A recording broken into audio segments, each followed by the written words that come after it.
आज हम लोग पढ़ेंगे मेरे राम का मुकुट भींग रहा है। इसके लेखक विद्यानिवास मिश्र जी हैं। यह एक निबंध है, ठीक है। इसके बारे में हम लोग पढ़ेंगे। चलिए शुरू करते हैं। तो इस कहानी की शुरुआत लेखक के मन में बहुत दिन से कुछ परेशानी को लेकर वो व्याकुल थे। जैसे महीनों से मन बेहद उदास है। उदासी कोई खास वजह नहीं है, कुछ तबीयत ढीली है, कुछ आसपास के तनाव और कुछ उनसे टूटने का डर। खुले आकाश के नीचे भी खुलकर सांस लेने की जगह की कमी। जिस काम में लगकर मुक्ति पाना चाहता हूँ उस काम में हजार बाधाएं हैं। कुल ले देखकर उदासी के लिए इतनी बड़ी चीज नहीं बनती। भले कोई उदासी के लिए कोई खास वजह नहीं है, लेकिन फिर भी लेखक का मन बहुत उदास है। कई दिनों से वो कुछ भी करना चाह रहे, नहीं कर पा रहे।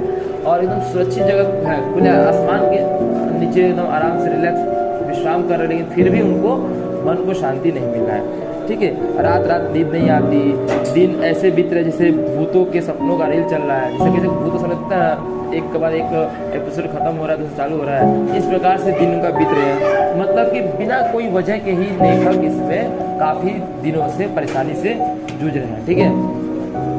और काफ़ी भूतों के डरावनी सीन को देख रहे हैं। इसलिए कभी कभी तो बड़ी सी बड़ी परेशानी करने वाले बात भी कुछ भी परेशानी नहीं होती। कभी बहुत बड़ा परेशानी उनको लगता है कोई परेशानी, या कभी कभी छोटी सी बात भी बहुत बड़ा परेशानी के कारण बन जाती है।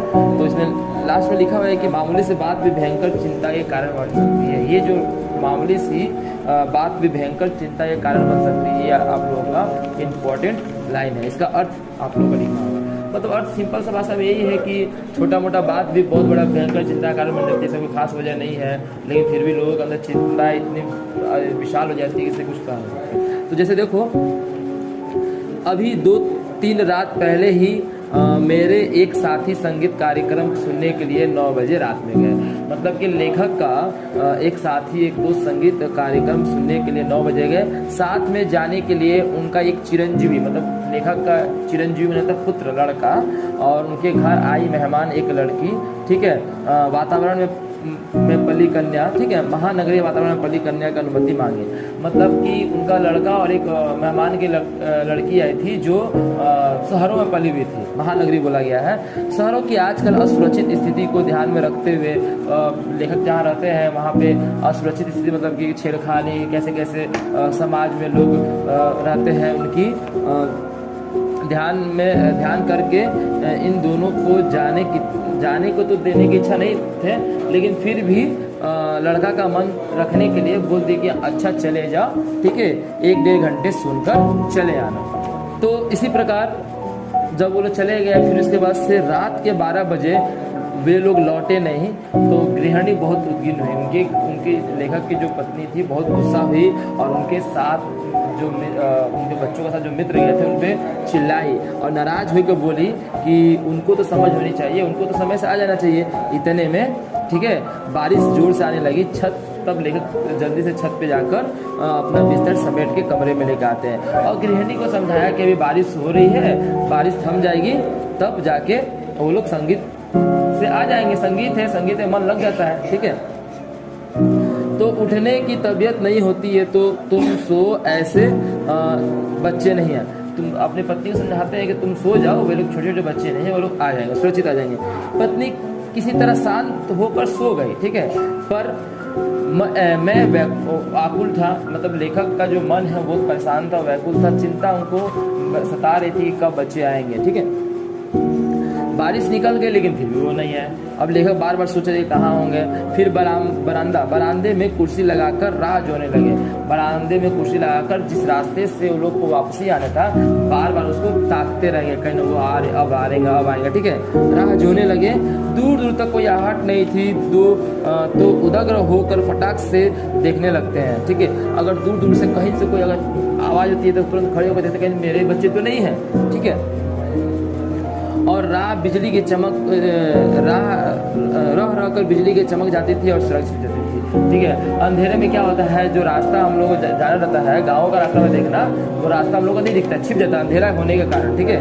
अंधेरे कारण छिप जाते, पर सामने की सड़क पर कोई रिक्शा नहीं, कोई चिड़ई का पुत नहीं, मतलब कि जिस जगह पे लेखक रहते थे वहाँ पे कोई रिक्शा नहीं, कोई चिड़िया का बच्चा तक नहीं था, ठीक है। तो उनको अब इससे काफ़ी शंकाएं बढ़ने लगी कि लोग कैसे आएंगे। एकाएक कई दिनों में मन में उमड़ती घुमड़ती पंक्तियाँ गूंज आई। मतलब वही ये जो बात है लेखक अपने साथ बीते हुए 2 दिन पहले को बता रहे हैं। स्टार्टिंग इसी से किया था ना कि कई दिनों से मेरा मन बेहद उदास है, कोई छोटा सा कारण की वजह से मैं बहुत चिंतित हो जाता हूँ, ठीक है। तो उसके बाद से बोले कि 2 दिन पहले ही संगीत का कार्यक्रम था, मेरा लड़का और मेहमान आई लड़की संगीत के लिए जाने के लिए इच्छुक थे, लेकिन ना चाहते हुए जाने दिए। तो कई दिनों से उनका मन में एक बात आ गया, उस बात को ध्यान सुनना बहुत इम्पोर्टेंट है। मोरे राम के भीजे मुकटवा, लक्ष्मण के पटुकवा, मेरी सीता के भीजे सिनरुआ, तब राम घर लौटी। अर्थ ये हुआ कि मेरा राम का मुकुट भींग रहा है, मतलब मेरा राम का मुकुट भींगना एक उदाहरण है, मतलब कि उनको कुछ दिक्कत में है, परेशानी में है, ठीक है, कोई मुसीबत आन पड़ी है राम के ऊपर। मैं लक्ष्मण का दुपट्टा भींग रहा है, मतलब सेम वही बात है, लक्ष्मण जी के ऊपर मुसीबत आन पड़ी है। मेरी सीता के मांग का सिंदूर भी भींग रहा है, हमारे राम घर कब लौटेंगे। यहाँ तक क्लियर। बचपन में दादी नानी यही जब गीत गाते थे तो मैं घर से जब भी बाहर जाता था दादी नानी के ये गीत गाते हुए सुनकर मैं बड़ा हंसता था, क्योंकि इसका अर्थ हमको समझ में नहीं आता था, ठीक है। आज ठीक ध्यान सुनो, इसका अर्थ हमको समझ में आता है। वे यही गीत विहल होकर गाती और लौटने पर गाती, मतलब दुखित होकर गाती और लौटने पर गाती, मेरे लाल को कैसा वनवास मिला। तब मुझे दादी और नानी के इन सब बातों की, इन सब दुखों का कोई समझ नहीं था और उनके इन सब गानों को लेकर मैं हंसने लगता था। गीत का स्वर बड़ा मीठा लगता था, भले जो भी हो, लेकिन जो दादी अम्मी गाती थी वो राग, वो स्वर बड़ा उनको मीठा लगता था, ठीक है। तब उसका दर्द नहीं छूता, पर इस प्रतीक्षा में एकाएक उसका दर्द उस ढलती रात में उभर आया और सोचने लगा कि आने वाली पीढ़ी क्या पिछली पीढ़ी इस ममता को, इस दुख को समझ पाएंगे, ठीक है, समझ पाती है। पिछली पीढ़ी अपनी संतान के संभावित संकट की कल्पना मात्र उद्गीन हो जाती है।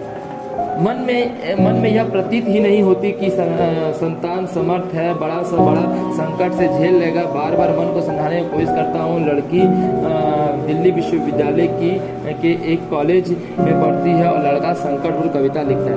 मतलब कि उनको मन में विश्वास ही नहीं होता था कि वो दोनों, मतलब लड़का और लड़की दोनों बड़े हैं और किसी मुसीबत आएगा तो उस मुसीबत से लड़ना जानते हैं। क्योंकि वो लड़की क्या थी, दिल्ली विश्वविद्यालय की शिक्षक थी और लड़का भी कविता लिखता था, ठीक है, लड़का कविता लिखता था। लेकिन फिर भी क्या करे, बच्चे हैं ना, मन तो व्याकुल ही रहेगा ना। पर लड़की की ख्याल आते ही दुश्चिंता होने लगती है। लड़की का नाम से ही उनको चिंतित होने लगती है कि समाज में कैसे कैसे तत्व है, कैसे कैसे लोग हैं, कहीं कोई छिड़कानी तो नहीं कर रहा है, ठीक है। इसमें लिखा हुआ है कि गली में न जाने कैसे तत्व है, लौटते समय कहीं कुछ हो गया हो और अपने भीतर अन्यास ही अपराधी होने का भाव जाग जाता है। तो मुझे रोकना चाहिए था, लेकिन क्या करे, तो लड़की का भी मन रखना पड़ा, पराई लड़की थी, ठीक है, लेकिन रोक ना पाए। तो हर एक पराई होती है धोबी। अब देखो, हर वो लड़की पराई होती है, चाहे किसी के घर में हो, ठीक है। धोबी की मुट्ठी की तरह कभी इस घाट, कभी उस घाट, कभी खुले आसमान में कहीं फैलाती भी आती है। जैसे धोबी का जो मुट्ठी देखिए हो ना, जो लोग कपड़ा लेकर पसारता है, तो यहाँ पे कभी ये घाट पसारे, कभी वो घाट पसारे, लेकिन वो क्या धोबी का खुद का कपड़ा होता नहीं ना, पराये लोग होता है। तो वहीं पर लड़की को उदाहरण दे रहा है कि लड़की भी पराई होती है, ठीक है। फिर मन घूम गया, यहाँ से वो लड़की के बारे में सोच रहे थे, लड़के के बारे में सोच रहे थे, कब वो लोग आएंगे समाज में, फिर उनका मन घूम गया। अब वो चले गए रामायण के बारे में। फिर लड़की के चिंता के बाद उनका मन फिर घूम गया, कौशल्या की ओर देखा। लाखों करोड़ों कौशल्या की ओर, लाखों करोड़ों कौशल्या के द्वारा मुखारित एक अनाम अरूप कौशल्या की ओर। इन सब के राम वन में निर्वासित है, क्या बात है, मुकुट अभी तक माथे पर बंधा है। अर्थात ये है कि हर वो माँ से जिन बच्चा दूर होता है उन सभी को बारे में बोल रहे हैं कि वो एक राम है और वो माँ कौशल्या है। और तो क्या कि जो लोग मतलब कि वनवास को गए हैं, क्या उनके माथे पे मुकुट अभी भी विराजमान है? कहने का मतलब क्या वो सुरक्षित है? क्या उनकी सम्मान को ठेस तो नहीं पहुंची है?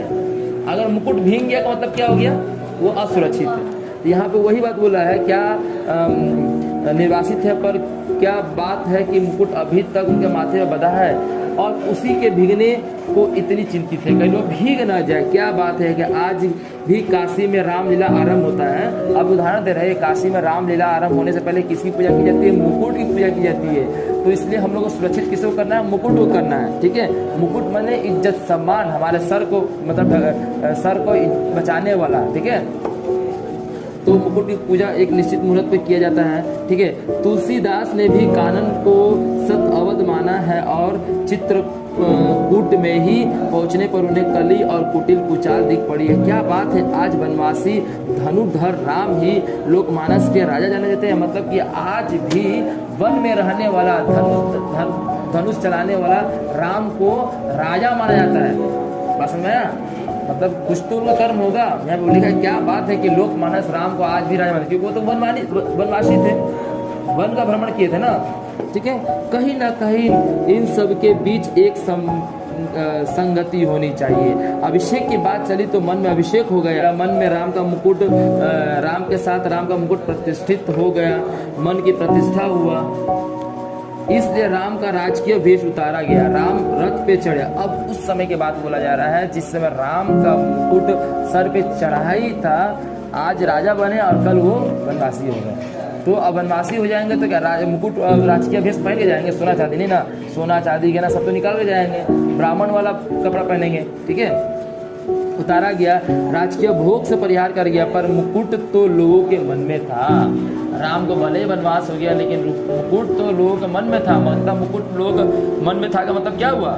मतलब लोगों के मन में राजा तो वही वनवासी राम ही थे।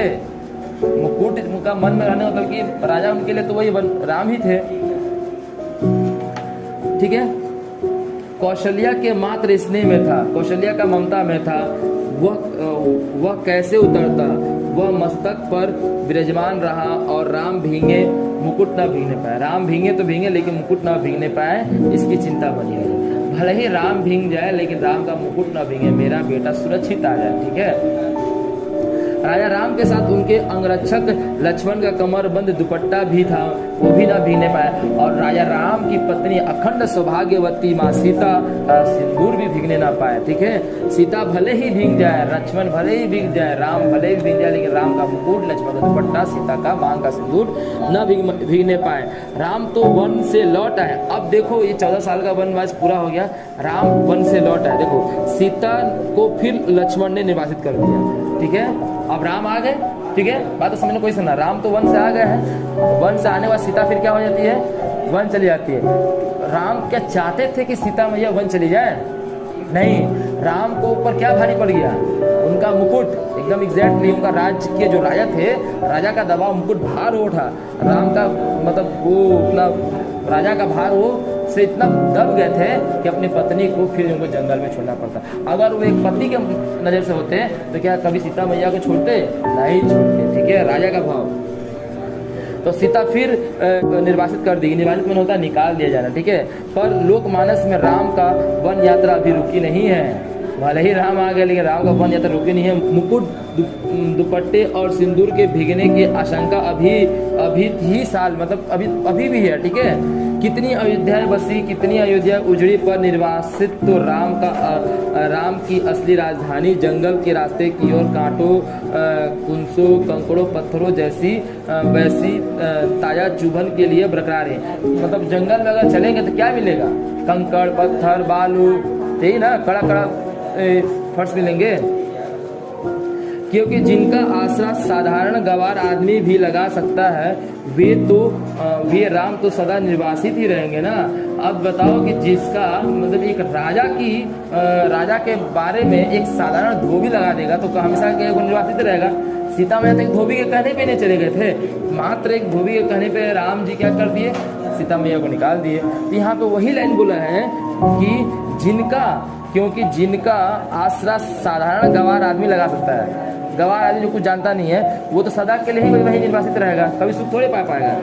और उनके राजपाट को संभालने वाले भरत अयोध्या के समीप रहते हुए भी उनसे अधिक निर्वासित रहे। भरत जी जो है अयोध्या के समीप थे लेकिन फिर भी वो राम से ज़्यादा निर्वासित रहे, मतलब जंगल का ही वो ज़िंदगी जी है। आप लोग रामायण देखे होंगे, राम तो जंगल में मिला था, अयोध्या के बगल में वो कुटिया में नीचे सोते थे भरत, ये पता है आप लोगों को, कुटिया का बगल में। और राम जैसा ही वस्त्र वो पहनते थे कि जैसे मेरा भैया पहनेंगे वैसे हम भी पहनेंगे, ठीक है, निर्वासित रहेंगे। बल्कि एक काल कोठरी में बंद जिला वतनी की तरह ही बिताएंगे, वही बात बोला, ठीक है। तो इसमें सिंपल सा भाषा में यही बोला है कि राम जब वन जाते हैं, फिर वन से वापस आ जाते हैं, तो धोबी के कहने में फिर माँ सीता को दोबारा वन भेज देते हैं। और उनसे ज़्यादा, मतलब कि जो अयोध्या के ज़्यादा समीप थे भारत, वो भी मतलब वन जैसा ही जिंदगी जिए हैं काल कोठरी में, ठीक है, अपना जिंदगी बिताया है। तो ये सोचते सोचते फिर एक नया मोड़ आ गया। ये लेखक सिर्फ सोच रहे हैं, ये निबंध में लेखक सिर्फ सोच रहे हैं, सोचते सोचते लगा कि इस देश को ही नहीं पूरे विश्व को एक कौशल्या है जो हर बारिश से बिसुर रही है।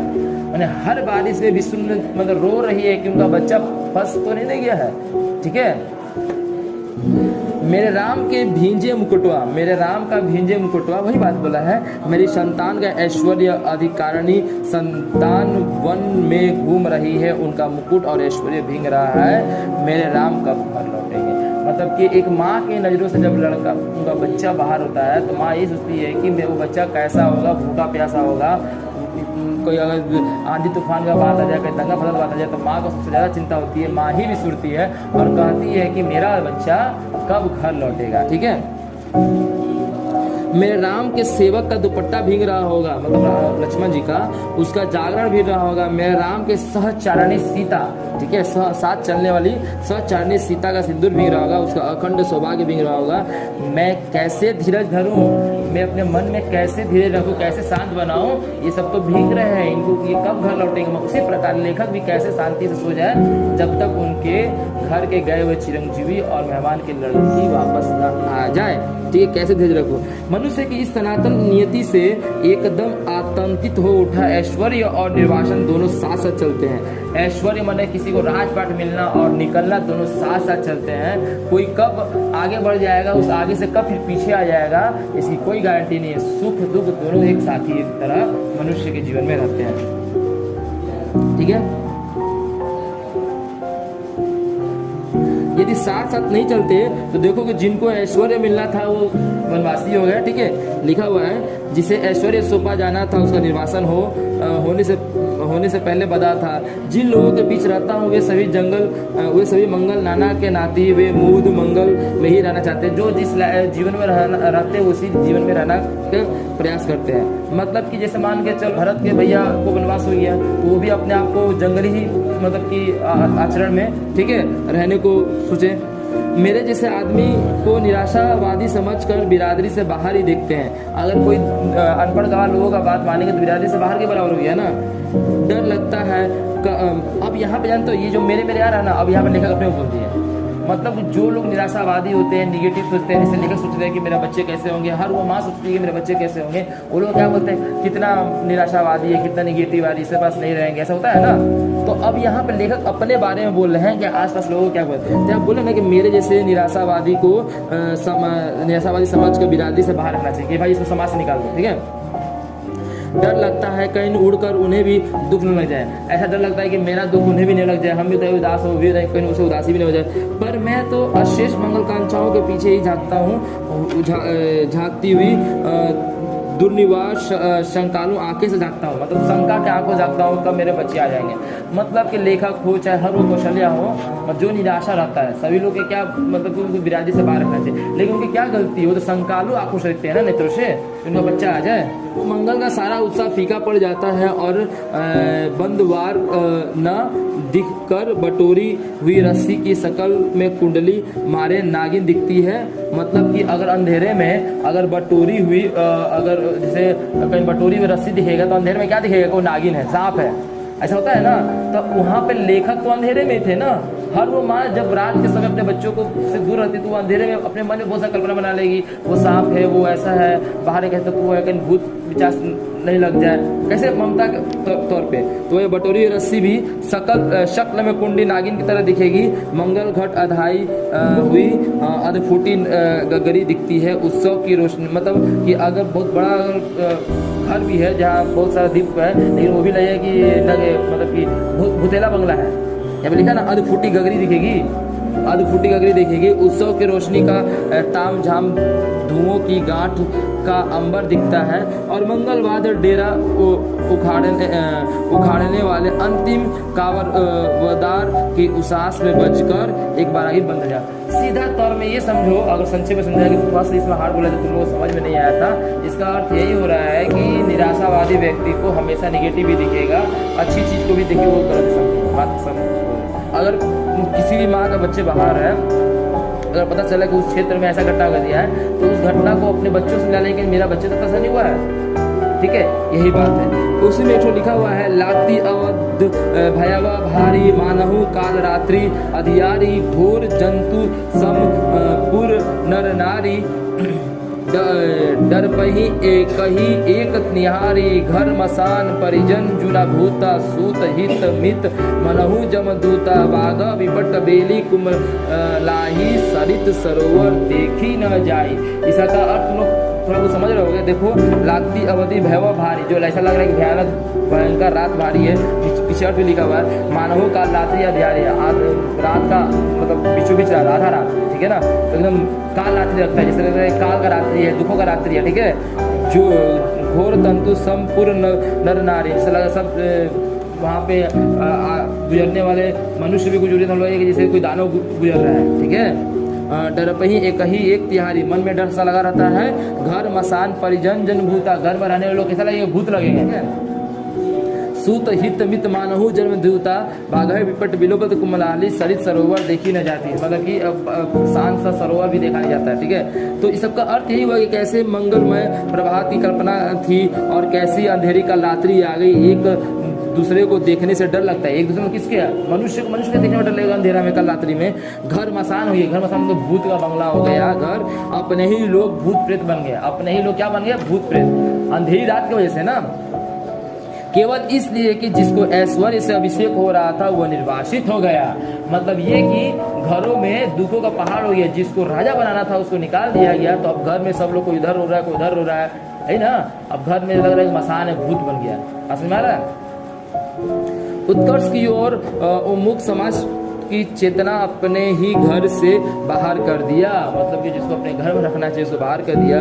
उत्कर्ष की मनुष्य की ऊर्ध्वमुखी चेतना की यही कीमत सनातन काल से अदा होती ही आ रही है। मतलब सदियों चलते आ रहा है, जिसको ऐश्वर्य मिलना रहता है उसको वनवास कर देता है, जिसको वनवासी मिलना रहता है उसको ऐश्वर्य मिल जाता है, ठीक है।